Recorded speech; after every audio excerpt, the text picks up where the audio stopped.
اعوذ باللہ من الشیطان الرجیم بسم اللہ الرحمن الرحیم۔ السلام علیکم۔ آج کی ہماری ویڈیو میں ہم آپ کو سورۃ الکوثر میں عددی معجزے کے بارے میں بتائیں گے۔ قرآن سارا جیسا کہ آپ جانتے ہیں کہ ایک معجزہ ہے، لیکن سورۃ الکوثر صرف اور صرف سورۃ الکوثر کے عددی معجزے کو جان کر آپ حیران رہ جائیں گے۔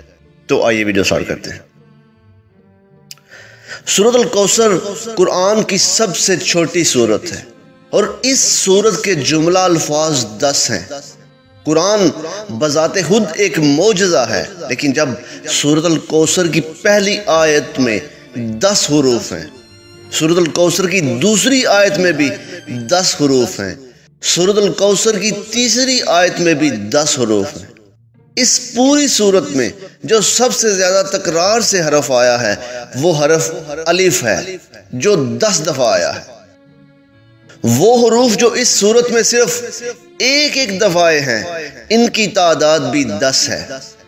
اس صورت کی تمام آیات کا اختتام حرف را پر ہوا ہے، جو کہ حروف ہجا میں 10واں حرف شمار ہوتا ہے۔ قرآن مجید کی وہ صورتیں جو حرف را پر اختتام پذیر ہو رہی ہیں، ان کی تعداد بھی 10 ہے، جن میں سورۃ الکوثر سب سے آخری صورت ہے۔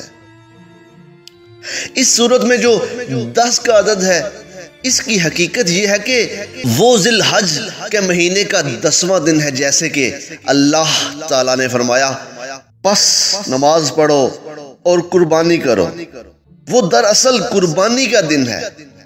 اللہ کی شان یہ کہ سب کچھ قرآن کریم کی سب سے چھوٹی صورت جو ایک سطر پر مشتمل ہے میں آ گیا۔ آپ کا کیا خیال ہے بڑی صورتوں کے متعلق؟ اللہ تعالیٰ نے اسی لیے فرمایا ہم نے اپنے بندے پر جو کچھ نازل کیا ہے، اگر تمہیں اس میں شک ہو تو اس جیسی ایک ہی صورت لے آؤ۔ اللہ مجھے اور آپ کو حوض کوثر سے ایسا مبارک پانی پلائے جس کے بعد ہمیں کبھی پیاس نہ لگے۔ آمین ثم آمین۔